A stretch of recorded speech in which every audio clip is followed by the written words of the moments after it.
Book 1, Chapter 4, Discovery. On Monday, I arrive at school wanting to see Charles to let him know that I have found a dog that I named Skye. Oh, I cannot wait to return to the shelter to see him play with all the animals again. There is Charles, sitting alone, looking out at the others that are laughing and talking as he himself just sits in silence. I ask myself, what does he think about? Why the unusual practice each day of sitting in silence? I run actually to Charles, anxious and eager to share all my news. I tell him about the shelter and Melba and about the dog that greets everyone at the door. Finally, I mention the little dog named Skye. He sits very quietly, allowing me to share my excitement. He just sits and listens, and as I settle in, I can see that I have caught his attention with my feel-good story. He studies my face as he always does. He looks deep into my eyes, as if he can see something that I don't know about myself. He asks, "Why would you call a dog Skye?" I'm sort of surprised because it was his presentation about Mother Earth that led me to name the dog after something great. I look at him and say, "Charles, is this not what you meant in your school presentation, to connect with the earth? It was you who thought your name should be of greatness. I saw this little beaten dog, and my heart wanted him to have a name of greatness." Charles ponders what I have said. He looks at me in disbelief. "Finn," he asks in an inquisitive voice, "did I really have a part in you naming the little dog?" "Charles," I say with excitement in my voice, yes, I named the dog Skye because of you." Charles leans back and stares at the ground, at his worn shoes. He's moving his feet around, making patterns in the sand. At last he looks up and says, "Nobody has ever paid much attention to me, or to what I have to say, if I say anything. Most times I keep my thoughts to myself. Most times people just want to hear their own voice and not hear the goodness of others." I think to myself, where does Charles live that no one would listen to him? My house is filled with talking and sharing, and I will admit there are times when I don't want to listen to my brother or my sister, but I listen because they listen to me. I asked Charles what he's doing after school. Maybe we can go to the shelter together. I could introduce him to Melba, who I know would listen to him, and show him the dog I named Skye. Charles says he'll ask his mother and that if he can go, he will go with me on Saturday. He says Saturdays are not that much fun at his home, that getting out to be with the animals would be fun. Can you imagine Charles saying fun? Does Charles ever have fun?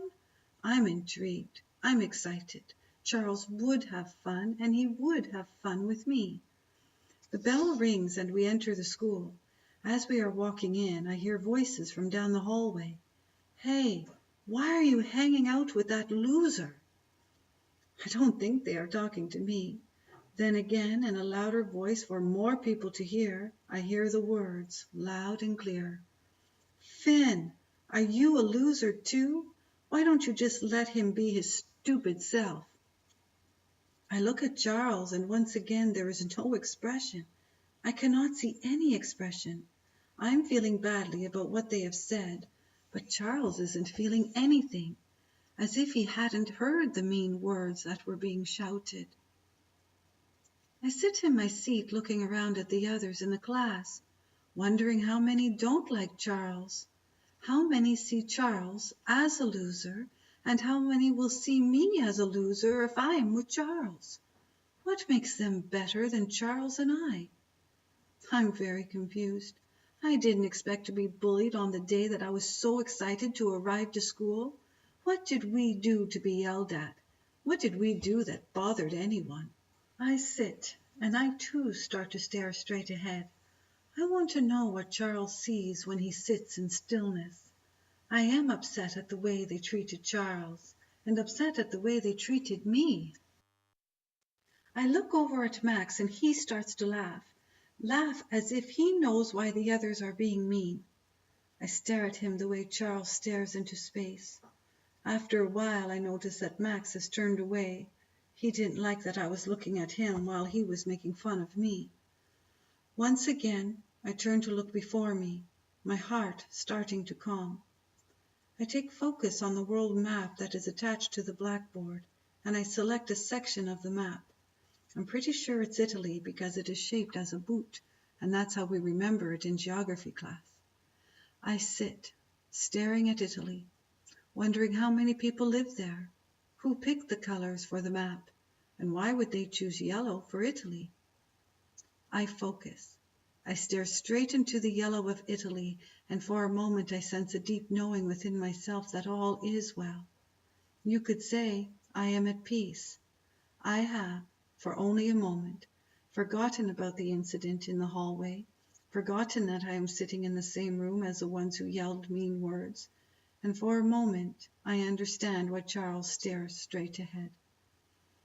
Now, I'm not suggesting that one stops paying attention to their surroundings. I am saying that focusing on something other than your troubles will ease your hurt. Not only have I discovered Italy on a map, I have discovered a peacefulness that I have never felt before. I've discovered I have a friend in Charles, a friend in the dog named Sky. I've discovered that bullies want to be the center of attention, to make others look bad in order to make themselves look good. After class, I meet Charles outside and say, "You will remember to ask your mom about coming to the shelter, right? Tell her there is a dog named after you, for I have changed the name of the dog I call Sky to Sky Charles." That is a name that sounds of great importance. Sky Charles sounds to me like magnificence. Charles looks at me in a soft manner and says, "That is what my name should be, Sky Charles. When I write my books, I will be known as Sky Charles, the author who changed the world."